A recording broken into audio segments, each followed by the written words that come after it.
All right, good morning, everyone. morning. Thanks for being here. I hope everyone read my email. Yeah. Okay. Very good. The be prepared email. Because I am gonna switch things up a little bit, so don't worry, I'm not missing anything. You don't need to tell me that I forgot something, because I didn't. We might. Anyway. And I also just wanted to appreciate everyone for coming out last week for the parade and the race. It was really fun, great to see everyone's faces out in the sun. So thanks for your great turnout. And with that, we'll get started. So Howard is going to give us a Rotary Minute. As long as he doesn't have food in his mouth. Thank you. Go ahead.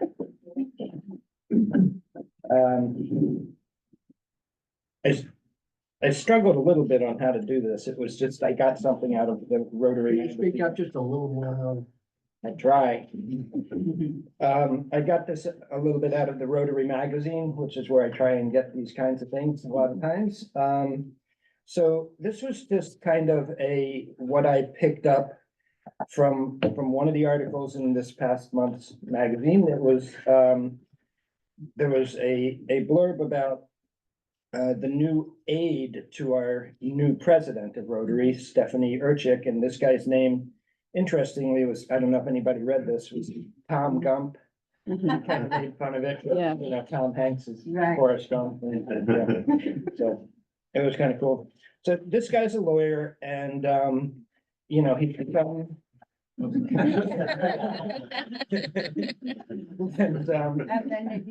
You know, he's kind of put his job aside a little bit to be an aide for president of Rotary for like, it's really a 3-year commitment when you add it all up from pre-president. And in the article, you know, he had this really evident passion for Rotary.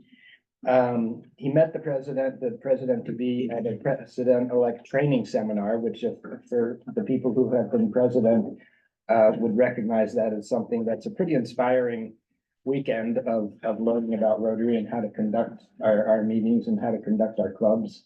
So he kind of got started with that.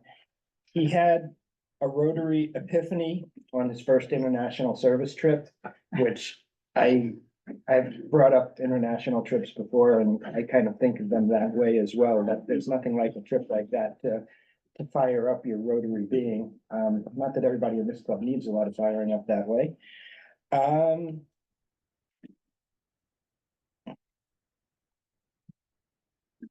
He mentioned that part of Rotary's appeal is that you can find a cause and like-minded people to make it happen.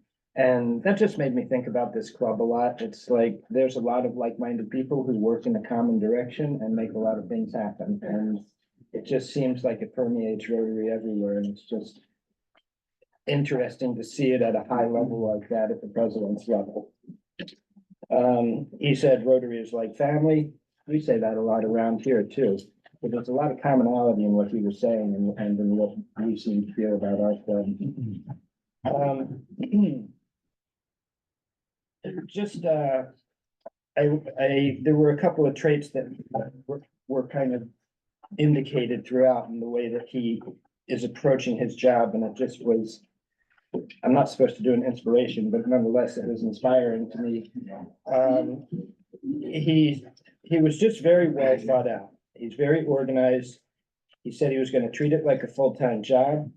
He seeks guidance from knowledgeable people. He has a big picture vision. He listens to know what is going on and how you can help contribute. He develops relationships and shares perspectives. He said, with Rotary as in life, little of importance gets done alone. I see a lot of this kind of sentiment in our club. So thank you guys for being here. Thank you.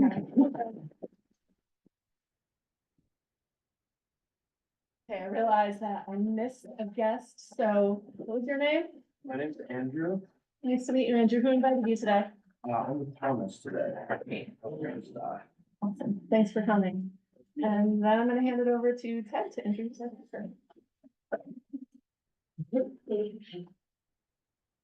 Good morning, everybody.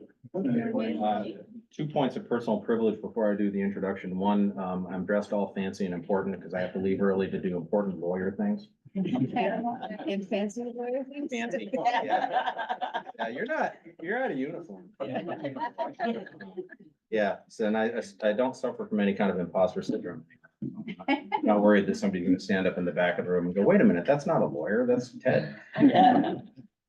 Anyway, the other point of personal privilege, as I mentioned the last week, that my brother was quite ill and in the hospital and recovering. He's continued to recover. He's doing a lot better.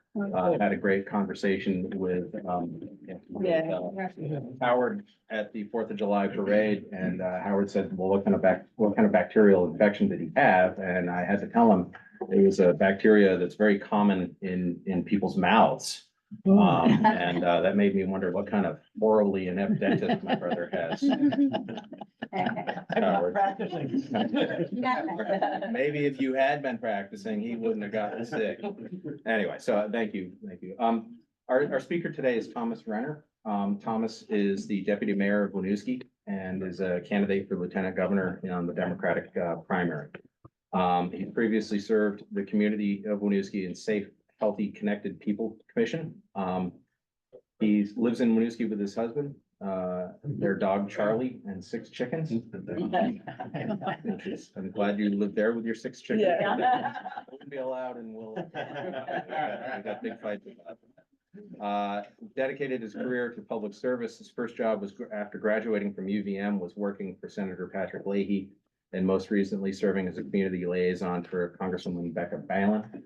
In those capacities, he's traveled all over the state listening to owners and hearing their concerns.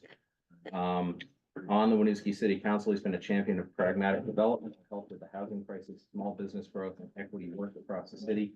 Last thing I'll say is, Thomas, you and I have a connection to Winooski. My mother was actually born in an apartment in Winooski. My grandfather was an immigrant from Quebec who came down to work in the mills. Yep. So Winooski's always had a odd, I have a sense of loyalty to Winooski that perhaps it's kind of weird. Anyway, so without further ado, Thomas.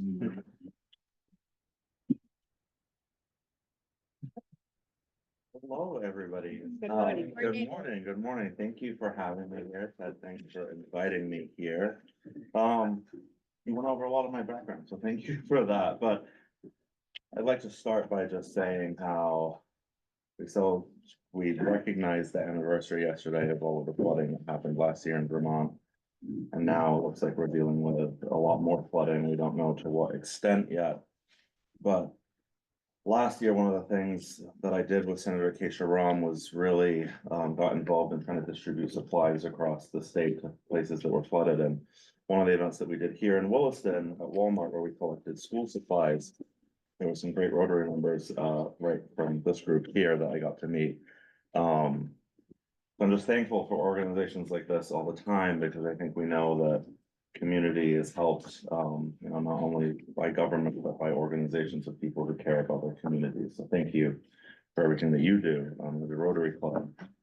So Deputy Mayor of Winooski, and that's something that is very important to me, because I think that municipal government in its setup is really the government that has its ear to the ground, is hearing the true concerns that people are dealing with. Our legislature, of course, is addressing big, important issues and trying to tackle things like climate change, affordability.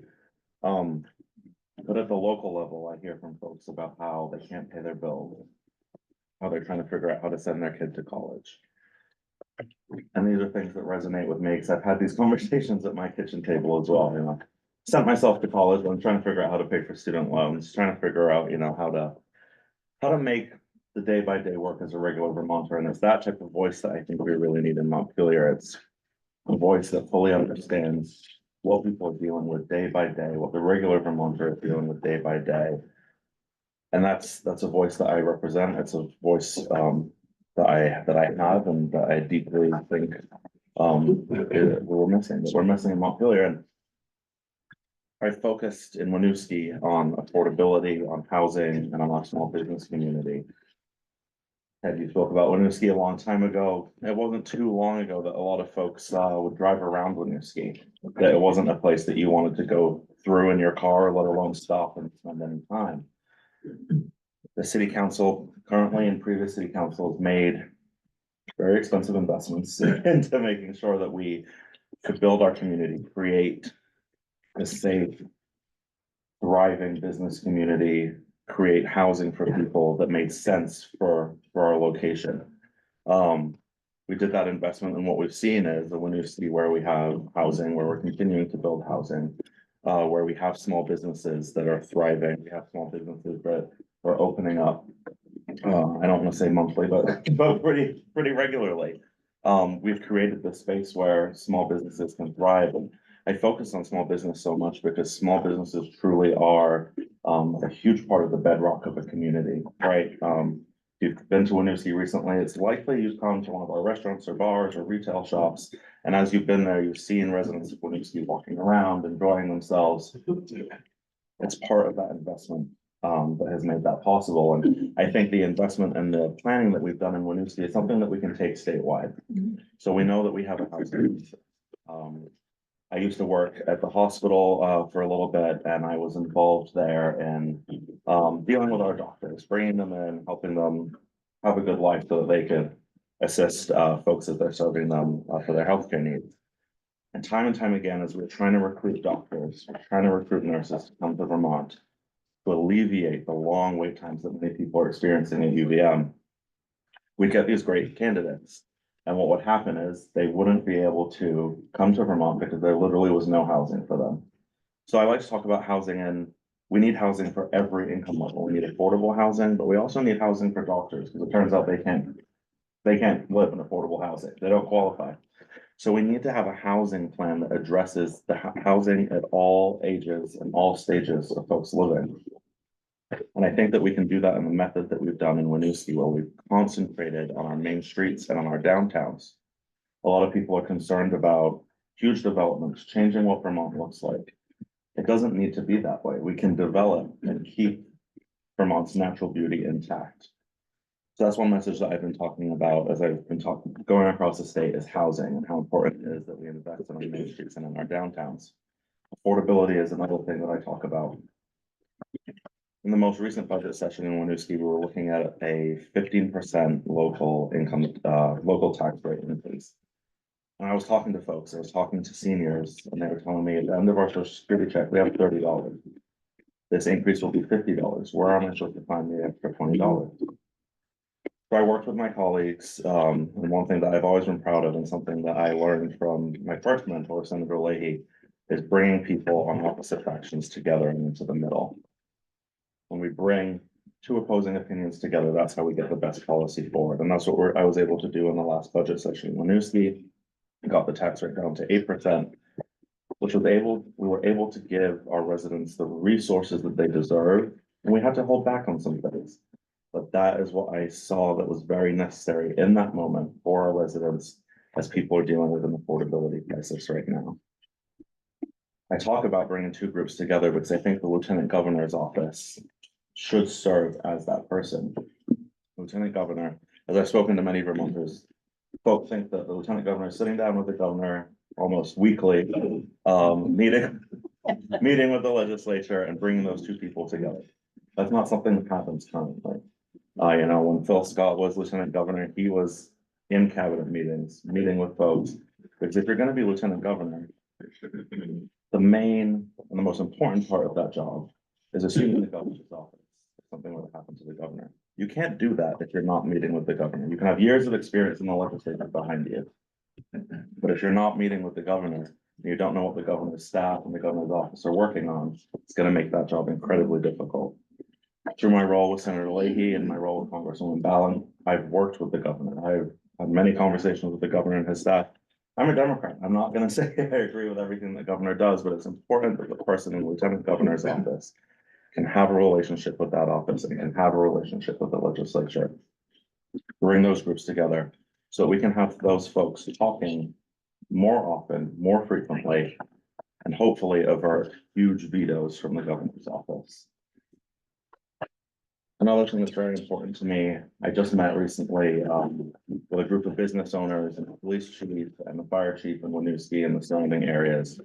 And the concern about safety. concerned about safety for their workers, for their businesses, when it comes to retail theft or other situations that we're experiencing, not only just in Chittenden County, but really across the state at this point in time. And we need to come up with solutions that assist and recognize what's happening to our business community and also supporting the folks who find themselves in a difficult situation where they end up stealing from businesses or creating harm to business owners or to their staff. Like I said earlier, small business is really important. I think that it's a Vermont staple, right? We don't really have many big businesses here. That's something that we're proud of. We have great small businesses and we need to be doing as much as we can to support those businesses. Small businesses provide an enormous amount of jobs. Again, they create community. So I really want to make sure that we're focusing on methods to support small businesses to start, and when they have started, to make sure that they continue to be able to operate well in Vermont. You spoke a little bit about my husband. He's a Iraq war veteran. Service is something that is incredibly important in our home, and it's what has called me to run for lieutenant governor. You know, I started my career working for Senator Leahy because I knew when I was at UVM. So I was a communications major. I thought I was going to do marketing or something like that, go to New York City and probably make a lot of money. And that just didn't seem to sit with me. It didn't seem right to pursue that path. And I knew I wanted to help people. So I started to work for Senator Leahy. I got involved with local government in Winooski. I ran for city council. I was elected deputy mayor. And in Winooski, we elected deputy mayor. Not many towns do that, but the process in the past had always been that the deputy mayor was somebody who had just served on council the longest. My fellow councilors recognized that I was somebody, because I had not been serving the longest when I was recognized as deputy mayor. They saw that I was somebody who brought people together, that understood that we need to have pragmatic approaches to what we're doing for our residents. So two different factions on council saw that and elected me. And it was a huge honor because I realized that we had been breaking precedent since the position had been created. Similar to the lieutenant governor, the deputy mayor essentially is a messaging leadership position on council that waits for that serves as the mayor if the mayor is not able to. And it's been an honor and a privilege, but I feel that my background and my approach to how we handle the issues that we see in Vermont is why I want to run for lieutenant governor. It's no surprise to probably anybody in this room that lieutenant governor doesn't work on policy. That's not the lieutenant governor's job. If anything, the lieutenant governor should support Senate Democrats, but try not to step on their feet. What the lieutenant governor is perfect for and should be used for is a messaging job. Should message the work that the Democrats are doing as a singular voice to support everything that they are doing in that chamber. As I mentioned before, it should be somebody who is liaising between the governor and the legislature. And it's also a messaging beacon in a way. In Vermont, we talk a lot about empowering our young politicians to seek office. We talk a lot about diversity and trying to welcome that and attract that. So I think we don't have any statewide candidates who embody any of those things that we so much cherish in Vermont. We talk about all of them. It's another reason why I'm really excited to be running. And most importantly, I'm excited to be running because I love events like this. I love traveling across the state. I love talking to people and hearing from people, and I love lifting up their voices. I truly believe that public servants, that is our role. We lift up the voices of the people that have elected us. And it's something, people have said to me as I've been campaigning, "Are you tired? You're running all around the place." And I'm like, actually, I love it. One, I've had some trainings. I got to do it for Congresswoman Becca Dallin for a year and a half. But it truly is amazing to hear from Vermonters, to listen to what people are dealing with, to listen to their concerns and their triumphs as well, and to serve as somebody who can lift all of those voices up. I'm really, really happy that I was invited to be here today. I don't want to drone on too long, so I know you may have questions as well, and I'm happy to answer those. So with that, any questions? I have a question. Certainly. So I lived down south in New Jersey for a while. Okay. And one of the ways they mitigate stormwater Yeah. is every square inch of asphalt or concrete or roofing has a retention pond. Mm. So any new construction has to have a certain amount of cubic feet of storage for water. Yep. Of course, it's all sand in southern New Jersey, but I've often thought one of the issues in Vermont would be, we have a lot of land to build these giant retention ponds. I know it costs a lot of money, but the flooding costs a lot. Well, that's exactly the thing, I think for a very long time, we thought in Vermont that we might be protected from what was happening in the rest of the country in terms of the climate changing. We saw last year that's not the case. We're seeing that right now that that's not the case. We have to make the investments that will be costly on the front end, but will eventually protect us on the back end. It's something that, I think that the legislature will likely be thinking of in the next biennium. It's something that I know that our Congress people are thinking of and trying to bring money to Vermont to make that possible. But we have to start building for resilience and for the climate impacts that we're seeing 100%, because it's more expensive to continue to fix roads, fix homes, bail people out. Yeah, Thank you. that's my 2 cents. Yeah. Hey, 2 cents always welcome. Thank you. Hey, good to see you. That's awesome. Winooski is a bit unique in the state of Vermont, 1 square mile, and I think it's the most diverse It's- yeah. municipality that we have. Yeah. What are, could you say more? I mean, you touched on some of the things that you might do as Lieutenant Governor, but Yeah. I wonder, are there things that we could be doing as a state to attract more people of different diverse backgrounds? Are there things that we should do to tout how we're a refuge in Yeah. some ways, like for people who are interested in preserving reproductive rights, or, what would you do as Lieutenant Governor that might reach outside the Yeah, state? yeah, so we are the most diverse city in Vermont, I think, also New Hampshire and maybe possibly Maine as well, but haven't verified that. One thing is, and I truly mean this, representation is so important. When I was first elected to city council, my nephew, who was also Black, said to me, I didn't know that people who looked like us could be elected. And I said, Isaiah, President Obama was president, what do you mean? And he said, no, in Vermont. Representation is so important. It's not everything by any means. There's a lot of work that we have to do to attract diverse folks to Vermont and keep them here. And we know we need to do this because we have a aging and dwindling population. If we want an economy that's going to succeed, if we want folks to be taken care of as they age and taken care of well as they deserve, we do need people to move to Vermont. That's a fact. Those people will likely be more diverse, and we need to do the work as a state to make sure that those people feel welcomed here. I'll tell you, when I talk to a lot of Black folks who have moved here, they leave after a year or two. The ones who do stay, myself, I've lived in Vermont for 18 years. My dad has lived here for about 35 years before me. This is my home. I love it here. And I wouldn't be running for a lieutenant governor. I didn't love it here. But I chose to make this my home, and there are times where that has been difficult, but I think that questions just like that are the questions that we just need to be asking. There's no one solution, I think, to attracting and making sure that folks of all different backgrounds feel comfortable in their community. But I think representation is a big part of it. I think that people being engaging and wanting new folks and understanding why we need new folks in Vermont is important. Yeah, I really appreciate that question. Thank you. Yeah.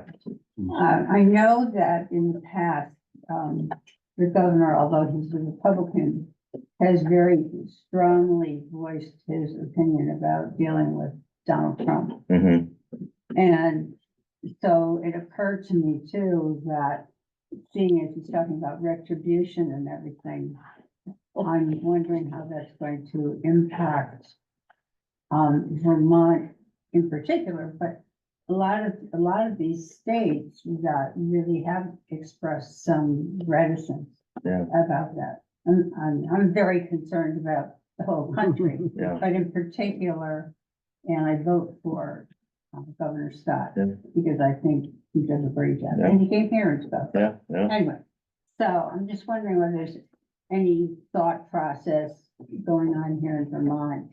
If that happens, heaven forbid. We could succeed.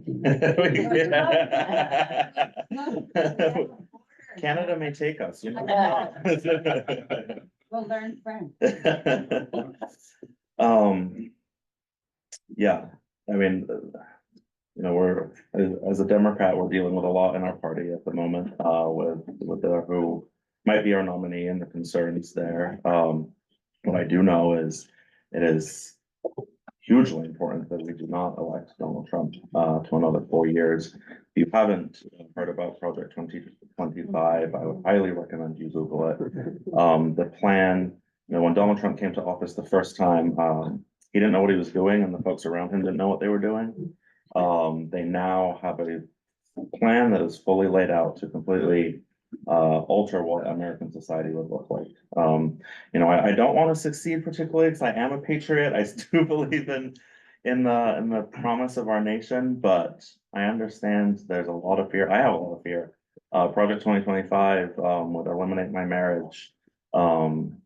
It would eliminate the public education system as we know it.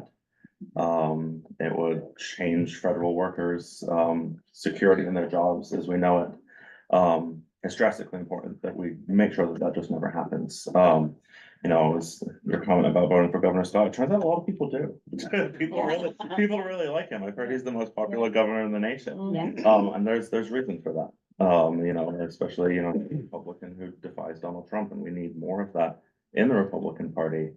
But I think we must do our most to make sure that our democracy stays intact, to be honest. And I think that, you know, there is a, you know, there's no secret, you know, Vermont receives a decent amount of federal spending money. And there's a concern to me that if Donald Trump were to be elected, we are, you know, all of our representatives are members of the Democratic Party. I have a concern some of that money would dry up, and that would be really, really difficult for us.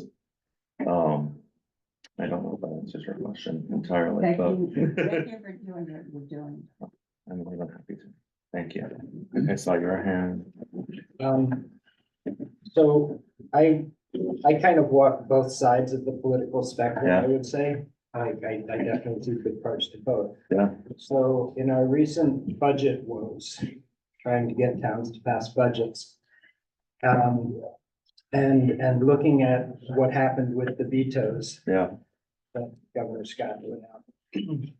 There was some commentary that came out from the legislature along the lines of we're the people elected, and this is what we believe the people wanted. Hmm. And I'm trying, in my mind, sometimes I try and square that up with the governor is one of the most popular governors in the country. And people, you know, the legislatures threw out everything that he had to say, basically. How do we reconcile that? Because it doesn't sit squarely with all voters, Yeah. because many voters do, I think, walk about Mhm. between both sides of the political spectrum. Yeah, so, you know, I touched on it earlier, you know, I'm a Democrat. My first mentor was Senator Leahy, and he taught me that you work with Republicans and Democrats to get the best work done. That each group represents a constituency, and each group's voice is important to be heard. As I've been traveling up and down the state, I have been overwhelmingly hearing from folks that they are concerned with affordability issues. They're concerned with taxes. They're concerned with inflation. So I understand why the governor used his veto pen.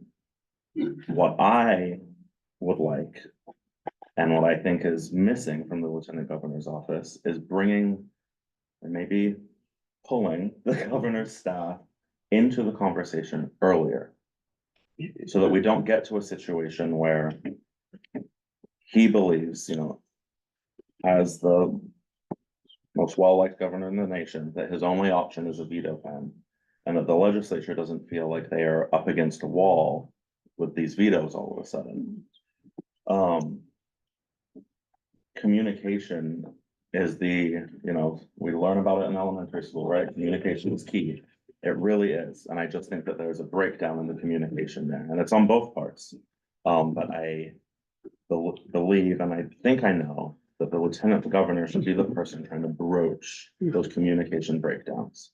And if I'm elected, that's something that I've always done. It's something that I have talked to with the governor's staff, and I know will be an opening for me to start to do. Thanks for that question. So you talked about how, housing and increasing housing for all affordability levels is Yeah. a priority. Yeah. What policies or strategies, would you like to see the state kind Yeah. of employ in order to increase? So, the legislature just passed some changes to Act 250. Before that, my good friend Senator Keisha Ram had introduced a really great bill that made some other changes so that we can increase housing. We need to just continue marching forward on that path that the legislature has already set in motion. What we've done in Winooski is we've drastically changed our planning and zoning regulations so that we could have the type of buildings that we have. They weren't legal per our rules. And that's what I think we need to adopt statewide. If we can, and a lot of that will be on the municipal level. Again, I think Lieutenant Governor's office is a messaging office, so I can try to message that to select boards and city councils across the state. And then as far as, larger scale development does have to come from the legislature, and that will require further changes to Act 250. And I think, a lot of environmentalists get very afraid when you say changes to Act 250. I don't think the entire act should be, put in a shredder by any means. We love Vermont partially because of what it looks like. But we can increase housing and still keep the beauty of Vermont that we see today. So we have to, the legislature's doing great work. We just need them to keep going and keep doing it, and for them to be encouraged to do so. Because housing is, as I look at many of the different issues that are faced in Vermont, it typically comes back to housing at one point or another. So we have to increase it. And the other thing that we have to do is we have to update and renovate our old housing stock too. We have a lot of big homes that don't really hold heat, don't hold the cool either in the summertime. And if we renovate those places, turn them into condos or nice apartment complexes, or just renovate them for a family, we are also increasing our housing stock by doing that as well. So as with many difficult things, it's not one fell swoop.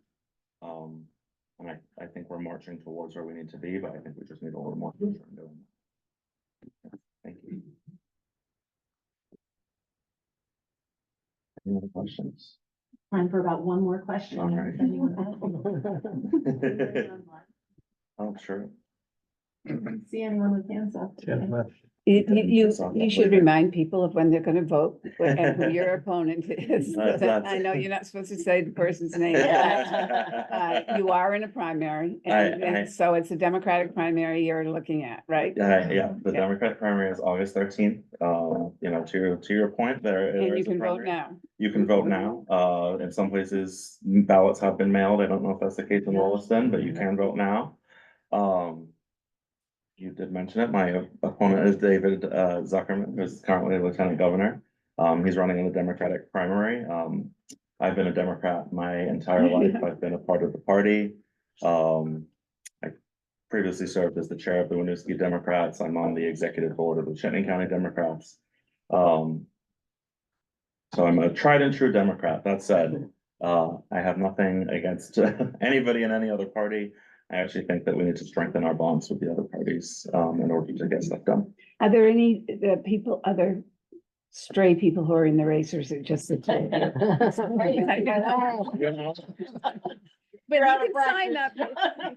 Somebody could, one of these stray people could always pop up. The independents have a little longer, I think, but as far as Democrats in the It's primary. just the two of you. it's David and Okay. myself. Yeah. There are two folks in the Republican primary.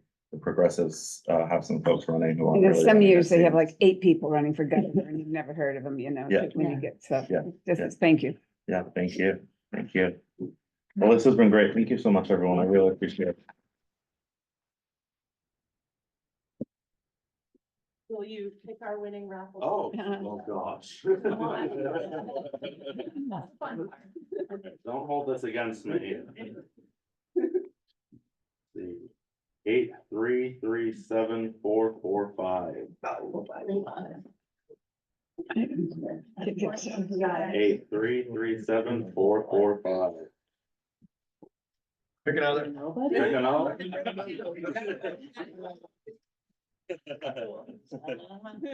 There you are. Thank you. Yeah. And Yeah. in gratitude for you coming today, we're gonna make a. Nice, that's fantastic, amazing, thank you. And you are welcome to stay for the rest of Yeah. the meeting if Yeah. you'd like, or you're free to go. I still know her, that's 2 weeks.